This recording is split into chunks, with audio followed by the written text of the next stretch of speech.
Hello, Orbis here, and today I'm going to be doing a ranking of every track on Abbey Road by the Beatles. It's been a while since I've done a video, been a while since I've done a Beatles ranking, but I'm finally doing it, tackling the beast, Abbey Road. I mean, I guess it's not quite as hard as the White Album in the sense that it's a lot shorter, but it's hard because I think, well, for me, I think it's my personal favourite Beatles album, which makes it hard to kind of compare each track because the album's perfect pretty much. But also I kind of know what my favourites are, so in a way it wasn't that hard. It was hard in the sense that it was painful to put ones lower down. So yeah, I'm just gonna get into the ranking. So at the bottom I've put Maxwell's Silver Hammer, which is a pretty I guess it's one of the most polarising Beatles songs, I would say.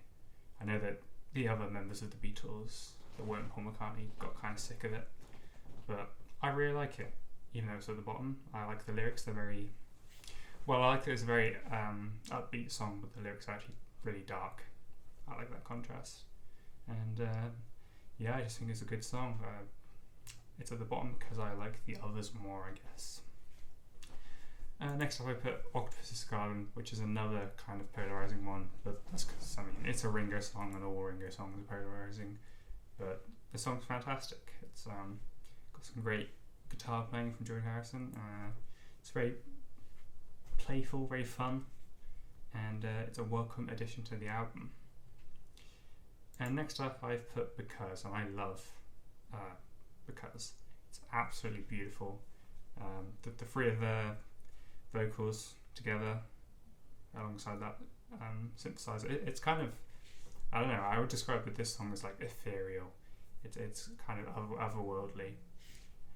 I guess I only don't place it higher because in a way it doesn't feel like a complete song, and I don't mean that like in the same way that the medley songs aren't really complete songs. It's just like fairly short, not too many different sections, I suppose, just different lyrics. I think it's beautiful, it's gorgeous. So next up I've put Oh Darling, which is just a great showcase of Paul's vocal talents. It's fantastic. And next up I've put I Want You, She's So Heavy, which is one of the heaviest Beatles songs. It's just an awesome riff. And even though it's basically repeating the same thing over and over, for the whole song, and it's a very long song, it manages to keep you on your toes. I feel like even though it's the same riff over and over, it kind of changes up the song a little as it progresses, if that makes any sense. And yeah, some great vocals from John, and yeah, it's fantastic. So next up I've put You Never Give Me Your Money / the medley. So one of the reasons that I was struggling with this ranking is deciding how to tackle the medley, because it seemed unfair to rank the medley tracks on their own, because obviously they would go at the bottom because they don't work on their own because they're not meant to.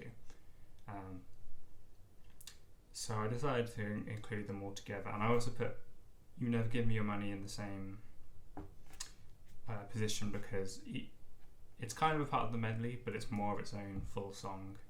So yeah, so with that taking up one position, there's only 3 tracks left, and I think you can guess which ones. Well, what is the order? So I've decided to put number 3 as Come Together, which for a long while I considered to be my favourite Beatles song. It's just a perfect song, really, really funky, and a Beatles classic. But for some reason, more recently, it's not that it's gone down. I just the other 2 I've just grown to love more somehow. So number 2, I've put Here Comes the Sun, which is the Beatles' most streamed song on Spotify. It's got over 1 billion listens, which is awesome. And yeah, I was debating where to put this. I think I used to not listen to it as much because I felt like it was overplayed, and I felt like I didn't have much reason to listen to it. It's one of the first Beatles songs I ever knew. But I don't know, recently I kind of realised this is like even though it's a George Harrison song, it in a way it's like the Beatles song in my eyes, even though I didn't put it on number one. But I see it as the Beatles song because it was one that I knew when I was younger, and I just think it's an all-time classic. By the way, the reason I knew about it when I was young is because it was in the Bee Movie. So there you go. The Bee Movie basically introduced me to the Beatles. So number one, I've put Something, which I think is just possibly one of, if not the greatest love song of all time. I think it's just fantastic. And yeah, I've put both George Harrison songs at number 1 and 2 because George Harrison kind of was peaking with his songwriting at this point.